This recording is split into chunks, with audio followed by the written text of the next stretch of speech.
네, 안녕하세요. 반갑습니다. 이번 포럼 좌장과 사회를 맡은 국민대학교 윤정현 교수입니다. 첫 번째는 그 창업 생태의 고도와 두 번째는 AX 대전환 시대 정책 방향에 대해서 발제를 하고 토론을 진행하도록 하겠습니다. 토론 끝나고 청중께서도 질문하실 수 있는 시간을 드릴 거니까 편하게 질문을 해 주시기 바랍니다. K-스타트업 넥스트 포럼의 첫 번째 발제를 시작하겠습니다. 첫 번째 발제는 창업 생태계 고도화 인프라, 교육, 정책의 통합이라는 주제로 진행됩니다. 최근 균형 잡힌 창업 생태계 조성이 국가적 해결 과제로 대두되고 있는데요.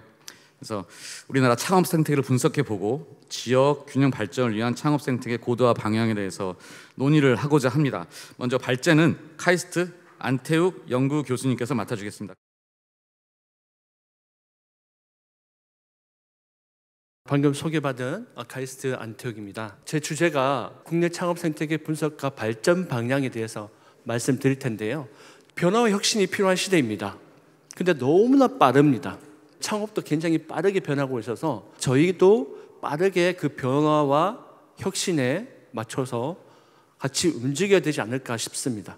너무나 잘 아시는 분이죠. 미래학자시고요. 엘빈 토플러가 한국에 와서 맹견만리에서 이렇게 얘기했습니다. 한국의 학생들은 미래에 필요하지 않은 지식과 존재하지 않는 직업을 위해서 매일 15시간씩 저렇게 열심히 시간을 들여서 투자하고 있다. 저희한테 시사하는 바가 굉장히 큰 것 같습니다. 어떤 인재를 양성해야 되고 어떤 지식을 전달해야 되는지에 대해서 우리도 함께 고민할 필요가 있을 것 같습니다. 지금은 국가가 성장 동력이 메말라가고 있다고 합니다. 도전 정신과 기업가 정신이 점점 더 중요하다. 우리가 지금 관심 써야 될 것은 이런 국가 성장 동력을 다시 불씨를 살리는 것이 굉장히 중요하고, 여기 계신 분들이 다 그런 역할을 하고 계신 분들이라서 굉장히 의미가 있다고 봅니다. 인간이 크리에이트 밸류를 만든, 또 돈을 만든 그 시대적 아젠다가 있었는데요. 2001년부터는 보신 바와 같이 스타트업 파운더의 시대라고 합니다. 이제는 창업의 시대가 도래했고, 모든 국가에서 국가 아젠다로 창업을 어떻게 하면 활성화시킬까, 국가가 발전한 이제까지의 트렌드를 보면 저희는 패스트 팔로우 정책을 잘 했던 국가입니다. 하지만 지금은 퍼스트 무버의 시대입니다. 우리는 이미 선진국에 들어갔고, 그래서 복잡 경제고 스타트업 중심으로 창조 경제가 되고 지역 혁신을 통해서 선순환 생태계를 만들어야 우리가 지속적으로 소득이 4만 불, 5만 불, 6만 불로 갈 것이고, 또 새로운 기업들이 많이 나와야 되고 일자리가 만들어질 거라고 생각이 됩니다. 어떻게 하면 우리가 퍼스트 무버의 선진국으로서 전 세계에 리딩을 할 수 있는 국가로 발전할 것인가 라는 것에 대한 고민을 안고 있습니다. 여러분 잘 아시는 잼 연구, 글로벌 엔터프레너십 모니터 연구에서 매년 국가마다 기업가 정신 지수에 대해서 측정을 하고 있습니다. 2024년, 2025년 글로벌 리포트에 보시면 한국이 세계의 6위입니다. 여러분, 지난 20여 년 동안 정말 세계가 부러워할 정도로 저희 창업 생태계도 굉장히 고도화를 잘 시켰습니다. 그럼에도 불구하고 우리가 좀 더 여기서 성장하기 위해서 잼 연구에서는 이런 것들을 좀 더 보완을 하고 신경을 써야 됩니다라는 부분이 초중고 기업가 정신 교육이 많이 약합니다. 초중고부터는 아직 확산이 덜 되어 있고요. 대학의 연구기관의 기술 이전, 또 창업, 기술 사업화가 아직 좀 더 약합니다. 그리고 자금 조달 환경, 이런 부분들이 개선이 되어야 한다. 창업은 용이성은 높아졌지만 실패에 대한 두려움은 아직도 증가가 되고 있다. 또한 여성 창업가들이 자원 접근성이 부족합니다. 사회에 창업에 진출할 수 있는 기회가 더 많아야 된다고 생각이 되고요. 다음에 지속 가능성과 사회적 가치를 중시하는 창업의 낮은 수준이 그룹에 들어갑니다. 그래서 ESG 쪽으로 기후 문제가 전 세계적으로 중요하잖아요. 좀 더 우리가 신경을 쓸 필요가 있다. 따라서 초중고부터 시작해서 체계적인 기업가 정신 교육 강화가 필요하다. 그리고 창업 실패했을 때 사회적 리스크를 개인적 리스크로 남을 것이 아니라 사회적 자본으로 실패한 사람들이 다시 재도전할 수 있는 기회를 줘야 되고요. 실패 경험을 공유할 수 있는 안전장치가 필요합니다. 그리고 여성 계층의 밀착 창업 지원을 확대해야 되고, 산학연, 협력 모델, 기술 이전을 강화해서 엔터프리니얼 유니버시티로 빨리 우리가 전환해야 됩니다. 이제는 기존의 취업 중심이었던, 지식 중심이었던, 연구 중심이었던 대학이 이제는 사업화로, 창업으로 이어지는 대학으로 핵심 역할을 해야 된다고 생각이 됩니다. 다음에 ESG, 임팩트 창업 활성화가 될 수 있도록 체계적인 지원이 필요합니다. 또 하나 분석 자료가 있습니다. 전 세계의 창업하기 좋은 도시, 작년 기준으로 보면 서울이 9위를 달성했습니다. 좀 더 욕심을 좀 가지잖아요. 왜 꼭 서울이어야 되냐? 지역의 도시도 창업하기 좋은 도시로 전 세계의 탑 20에 들어가면 참 좋겠다. 그래서 어떻게 하면 창업을 좀 더 생태계를 고도화시킬 수 있고 또 발전시킬 수 있을까라는 부분에서 제 개인적으로 고민을 해봤습니다. 우리가 빨리 창업 생태계를 고도화시키다 보니까 지속적으로 마중물이 있어야 창업할 인재들이 지속적으로 발굴이 되고 육성이 돼야 되는데 있는 자원을 단기간에 교육을 시켜서 창업을 시키다 보니까 실패율도 높고 창업을 많이 하지만 지속 가능성이 낮잖아요. 미국처럼 유럽처럼 이제는 저희가 이 엔터프리너십 교육부터 해서 스타트업 교육을 초등학교 어릴 때부터 교육을 시켜야 된다고 생각이 됩니다. 인재를 육성하는 교육들을 지원들을 많이 해야 된다고 생각이 됩니다. 퍼스트 무버 시대는 모범생이 아니라 모험생을 육성해야겠다. 이 불확실성 속에서 질문하고 실험하고 학습하는 태도를 갖춘 역량이 필요합니다.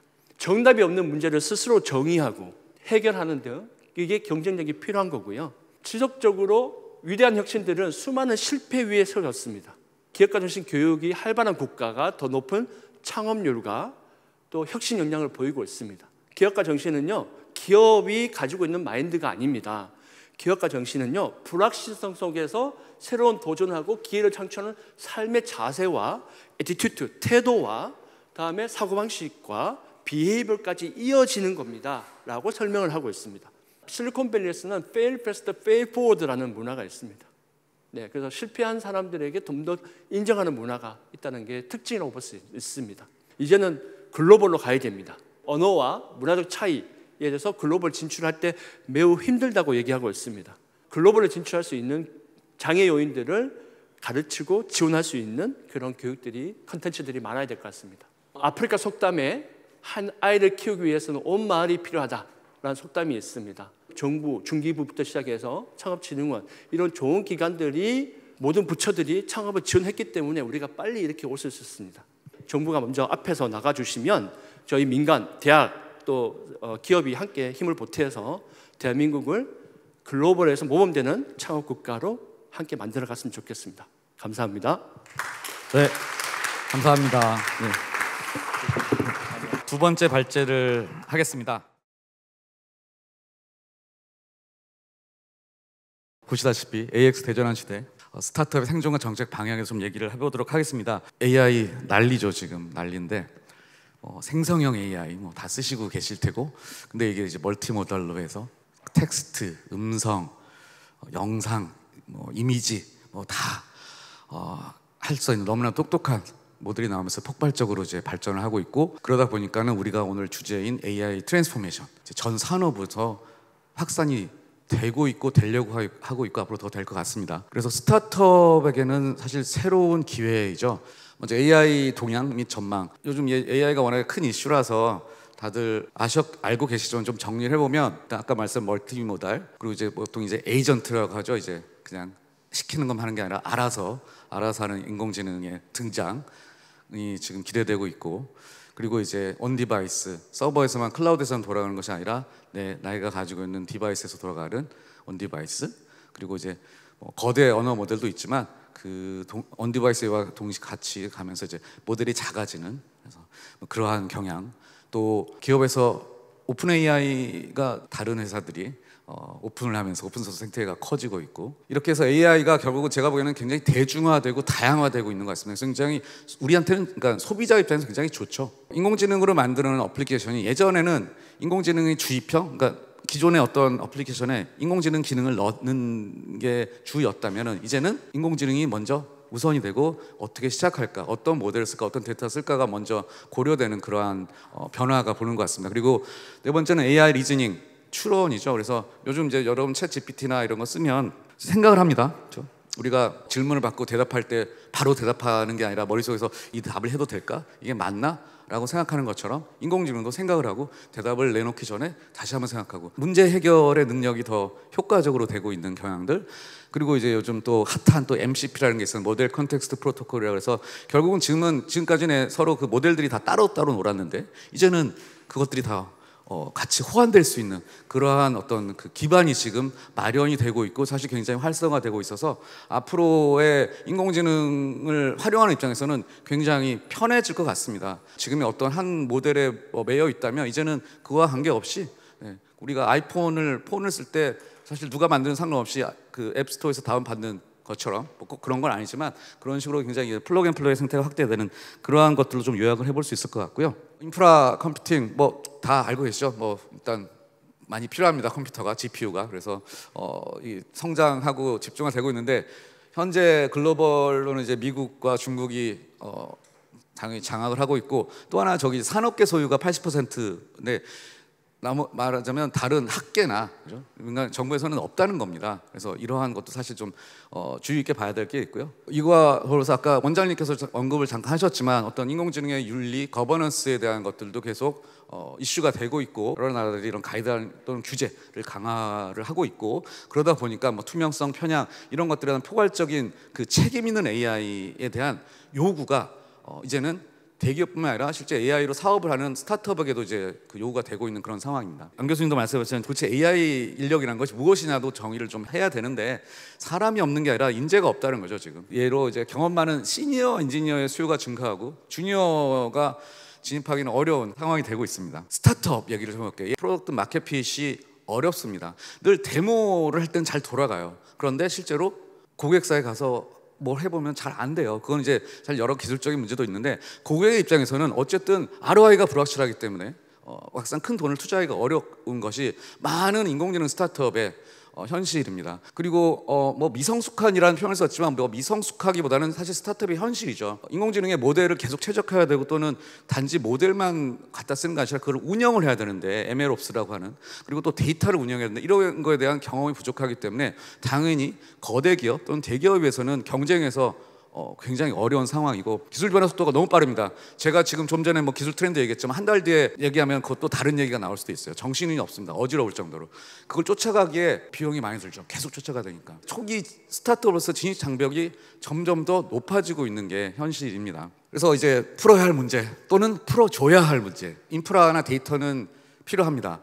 사실 지금도 제가 국가 예외 클러스터 및 스타트업 A 바우처 제도 최적화라고 썼는데 사실 있습니다. 제도는 있고 문제는 최적화인 것 같고요. 어떻게 이걸 효율적으로 스타트업이 이걸 활용하게 할 수 있느냐 있는 것 같아요. 지금 물론 그 공공 데이터 많은 AI 데이터가 있습니다. 사실은 근데 그거보다 좀 더 정밀화된 고품질의 데이터셋을 어떻게 제공할 수 있을 것인가? 그리고 데이터를 계속해서 수집을 하는 것도 필요하지만 이제는 다량의 데이터를 좀 만들어내는 것도 필요해요. 그래서 그러한 것들의 어떤 기술적인 지원들이 좀 필요할 것 같고 인재 양성인데 세 가지 측면일 것 같아요. 학교 교육하고 산업 현장을 어떻게 연결시킬 것이냐 이런 건데 참 어려운 문제 같습니다. 사실 교육에 대한 거는 늘 인재 양성 많이 얘기 나오는데 단 한순간에 되는 것 같지는 않고요. 두 번째 그래서 이제 우리가 해외 인재 유치를 많이 얘기를 하죠. 한국이 K컬처로는 굉장히 매력적인 나라지만 창업가 또는 혁신가 또는 연구가들한테 과연 매력적인 나라일 것이냐 잘 모르겠습니다. 그래서 그것을 어떻게 매력적으로 만들 것인지에 대한 고민이 필요할 것 같고요. 세 번째는 시간이 좀 더 걸리겠지만 사실 더 많이 해외에 나가는 걸 지원을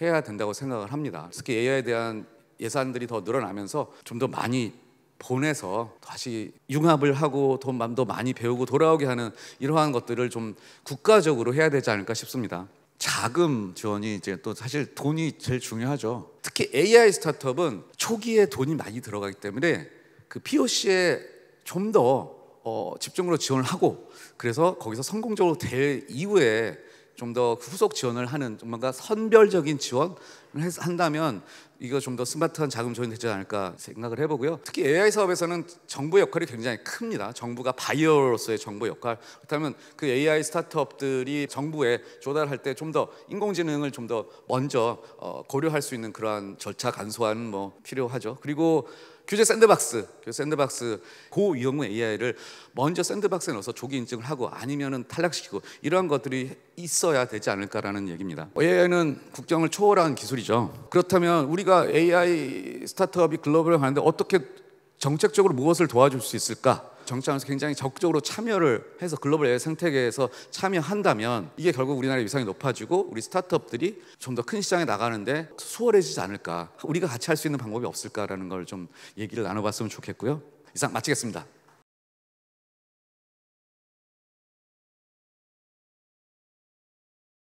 첫 번째 발제가 저희 창업 생태계 고도화였는데 먼저 이거에 대해서 좀 얘기를 나눠봤으면 좋겠어요. 고명진 대표님도 좀 창업 생태계 고도화 어떻게 생각하세요? 결국 창업가를 만들자 보다는 실험하고 이제 실패하고 다시 도전할 수 있는 구조를 만드는 것이 앞으로 이제 교육기관이나 국가가 했으면 좋겠는 역할이지 않을까 이런 생각이 듭니다. 창업가를 이제 모험가에 비유하신 부분들에 공감하고 또 상당히 인상적이라고 생각을 하고요. 모험할 만한 장소를 좀 제공을 해줘야 될 것 같고, 창업이라고 하는 그 키워드의 전후방에 있는 정책들을 좀 엮어줄 수 있는 그런 역할들을 좀 상진원과 중기부에서 해주시면은 도움이 될 것 같다라는 말씀을 드리면서 마치겠습니다. 요새 이제 AI나 이런 것들을 보면 국가에서 굉장히 중요한 전략 자산이나 전략 산업들이기 때문에 오히려 해외에 있는 되게 우수한 인력분들이 한국에서 창업을 하거나 한국 정부와 뭐 과제나 이런 것들을 좀 활용해서 창업을 하고자 하는 그런 의사들이 최근에 되게 많아지고 있는 것 같습니다. 그런 정책들이 좀 많이 마련돼서 확실하게 좀 비전을 보여준다면 가능성이 있지 않을까 이렇게 보고 있습니다. 그 세대별 계층별 특징에 맞게 우리가 좀 더 고도화를 집중화 시켜야 될 필요가 있지 않나라는 생각이 들고, 문화 확산이 중요한데 저희 부모님들이나 또 교수님들이나 선생님들이 창업을 바라보는 관점이 이제는 좀 더 긍정적으로 좀 가야 되지 않나라는 생각이 들고요. 사실 창업 또는 딥테크나 새로운 분야는 새로운 제도가 없는 경우가 굉장히 많이 있고, 또 제도가 없어서 또 사실 창업하는데 굉장히 어려움이 많이 겪고 있습니다. 규제라든지 정책 이런 것들이 좀 더 개선이 되면 창업 생태계가 좀 더 스케일업이 되지 않을까? 지역 혁신 클러스터를 좀 만드는 것이 굉장히 중요하다는 생각이 듭니다. POC 같은 경우에는 이제 기술은 알겠는데 이제 시장 진출을 어떻게 할까? 제품 고도화를 하기 위해서는 데이터가 굉장히 중요한데, 그럴 때 정부에서 만약 실증 기회를 좀 더 지원을 해주신다면 정말 데이터도 쌓고 실제로 시장에 대한 감각도 기르고 그런 측면에서 도움이 되지 않을까 싶습니다.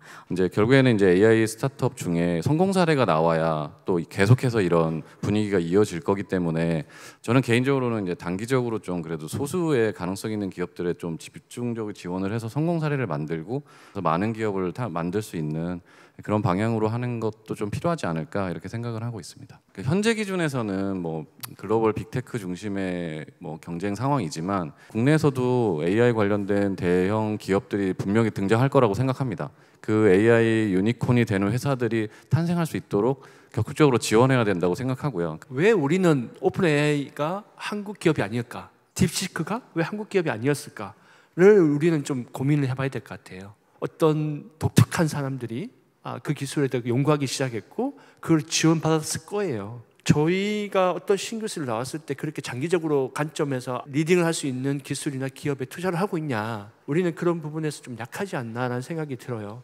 창업이 아니라 이제 AI 생태계 관점에서는 아직은 조금 시작 단계가 아닐까 이런 생각이 많이 듭니다. 내실을 다져야 될 때라고 생각이 들고, 그 내실이 뭐냐 하면 결국 AI 기업들이 잘 성장할 수 있는 발판을 마련해 줘야 되는데, 저희와 같은 AI 기업들이 뛰어놀 수 있는 이제 운동장을 만들어 주시면 너무 감사하겠습니다. 최근에 제가 좀 느끼는 게 유니콘 얘기를 좀 잘 안 하는 것 같아요. 우리나라에서 유니콘 기업이 나오겠느냐에 대한 부분, 유니콘 기업 자체가 좀 약 허구적인 거 아니야라는 또 삐딱한 시선도 좀 있는 것 같아서, 남미 지역에 우리나라보다 기술력이 떨어지는 나라에서도 AI 유니콘이 탄생을 했거든요. 그래서 우리도 할 수 있다, 어떤 부분에서 해야 될까라는 그런 고민들을 좀 해야 될 것 같아요. 2025년 제1회 K 스타트업 넥스트 포럼 뜻깊은 시간이었던 것 같습니다. 오늘 나눴던 얘기들 담론에 그치지 않고 실제로 하나씩 또 이렇게 진행하고 만들어 나가는 그러한 또 시간을 또 앞으로 기대를 해보도록 하겠습니다. 이상 마치도록 하겠습니다. 큰 박수 같이 부탁드리겠습니다. 네.